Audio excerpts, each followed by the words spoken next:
Test to determine whether she's... A virgin. No, kill her. Well, that was part of it, is that if you look at like 300 years ago, they're still using some similar instruments. I mean, maybe the material might have changed and, you know, maybe more sanitation, but some of them look very similar to what is used today. And but what it does, what the test does, and what we wanted to do is have this, you know, because you know, the real story of Brian and Ellen is they elope, and they meet and they elope, and that's it. But so we added the betrothal to Malcolm Grant, and naturally when you know, Lovett challenges her virtue, well, you know, a test should be played. You know, Malcolm, who is like, well, no way, this is not the woman that I love. And I don't know if Malcolm loves Ellen in the way Brian does. He's certainly infatuated with Ellen, and he wanted her to be pure. So this test, this is the natural course historically, would be these tests. And we dig really deep into all the elements. I mean, different places have different things, but they would do this. Sometimes it was a beaten that would do it. Sometimes it was the priest or the minister that would. So we kind of had everybody there to be as accurate as possible with what was written and how it was written, you know, in the past. But we also wanted to get everybody in the same room for the first time. And we thought that this would also be a way that Julia's more modern knowledge, we could bring that to bear to help Ellen, because one of the key things of the story that we're telling is that without Henry and Julia, that Brian and Ellen don't stay together, hence to make Jamie for their daughter. And this is, you know, I point this out quite a bit, the real big moment in the episode. It's a small moment, but it's the biggest moment for the story, is when Brian says, that's where Henry is. You can go down that road. And Julia says, no, I'm going to help you, because I couldn't live with myself if I didn't. And I know, you know, Henry couldn't either. So she goes and she helps him, and she doesn't pass that test, then she could possibly be killed, and Brian would probably die trying to save her. Therefore, you know, hence there's no Jamie Fraser.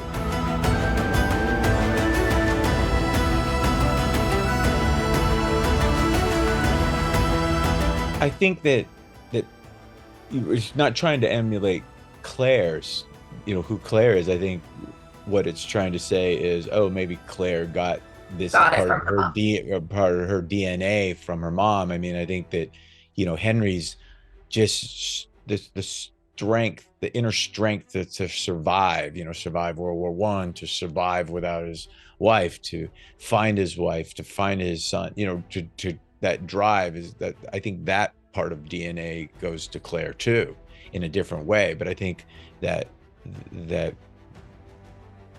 honor your word, honor who you are, you know, I think that DNA comes from both of them. But, you know, I couldn't look myself in the mirror if I just thought only of myself.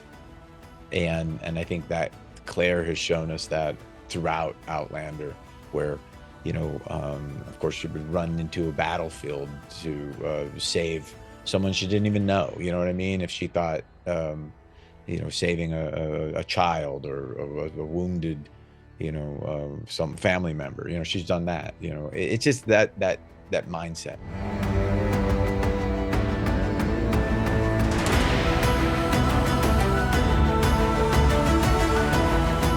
She does. I think that, you know, there's the moment, I think she knows Ellen well enough, and she, you know, knows herself well enough when to push and when not to. You know, we have to remember that she is Ellen's lady's maid, so she doesn't have as much agency. But there is, I think Ellen, well, I don't think it, I know Ellen loves Mrs. Fitz.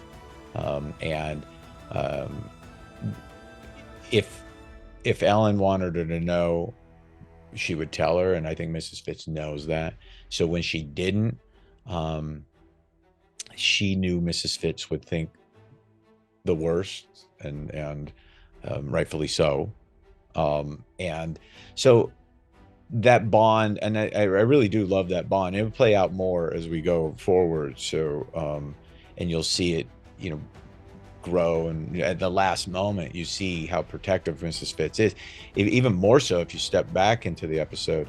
There's a fantastic moment in the corridor with Ned, and Mrs. Fitz is, because technically, Ned is, in the,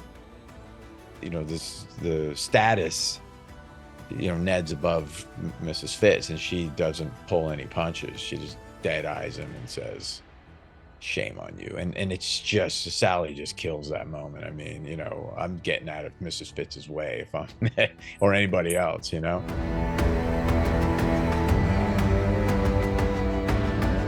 Yeah, it's well earned. I've seen it multiple times in the post, and almost every time you see that moment in post with all the people all the editors and the post producers and everybody who works on it, they respond every time to that moment.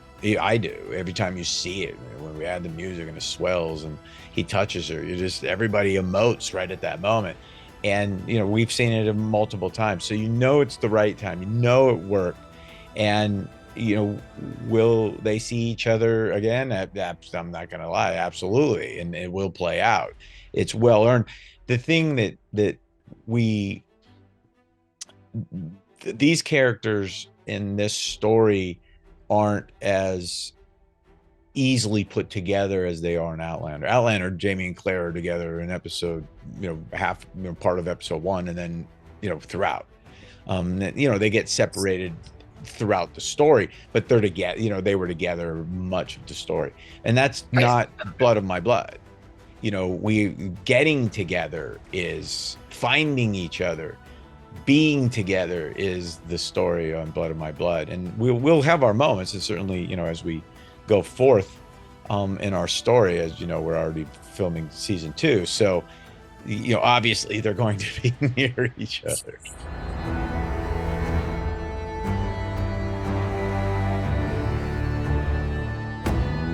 I think it's less about their dynamic as father and son, and more about Brian and what is important to him and finding his place. I think when you saw him in Need Fire, when he was talking to Ellen, he's essentially says, now I have this purpose. He went on this pilgrimage, and he was just trying to find his, being a bastard son. He did have Fraser's name, but he was not really the son that Lovett wanted.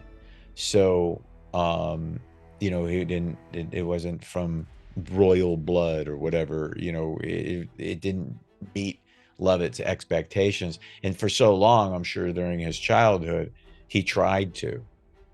And he got to a point where he was like, hey, I'm just going to live my life. I don't, this is what I'm going to be. I'm going to raise horses. I'm going to do this. And that's who I'm going to be. And I'm going to be okay with that. And then he met Ellen.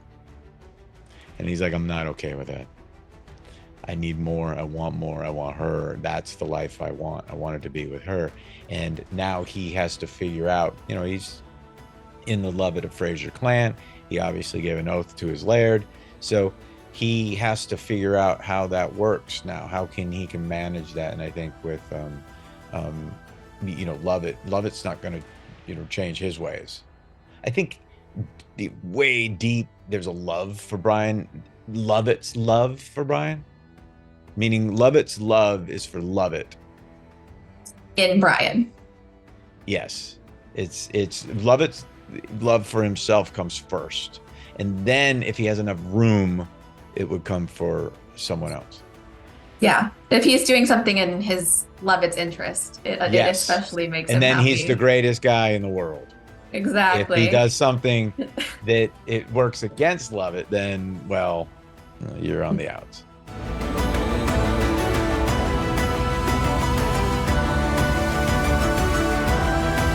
when you pass a test, you think there's something great's going to happen, and for her, it's the worst thing. It just solidifies the betrothal even more. And now Malcolm's positive about her virtue, and now he really wants, you know what I mean? And so, you know, obviously at the end of the episode, we find out that you know, Isaac dies, and that now he's the new Laird. So that even bolsters him even more. And now I'll have the lady on my and take my place. So it's even, you know, I think that's even worse news for Brian and Ellen, but it's not bad news for Henry, because he has a better relationship with Malcolm than he did with Isaac. So we'll see where that goes.